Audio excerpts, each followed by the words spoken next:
This is the fourth of an 8-part series on how to buy a robot.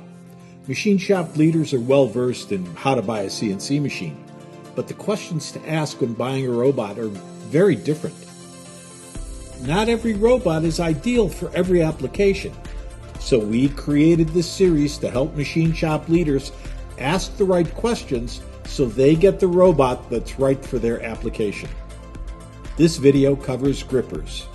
Grippers may be small, but they have an important part to play with the robot and your automated work holding device.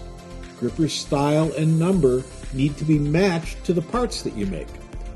You may notice the difference in the grippers between our mill assist and turn assist robots because the shape of parts that typically go into a mill is different from those in a lathe. Here are the 6 key questions you need to ask about grippers. Number 1. What grippers do I need for my application? Number 2. Are those grippers included in the price? Question number 3.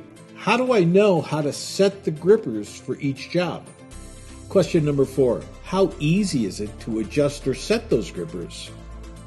Question number 5. How easy is it to change the grippers and install new grippers when that's needed? Question number 6. End of arm actuation.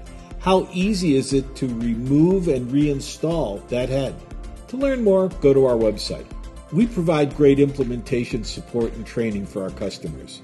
We also recognize that sometimes you have new team members working with the robot, so we're constantly creating new training videos to help those new team members. If you have questions, call us at 866-952-9020 and press 1 to start the conversation. RoboJob USA, first in CNC automation.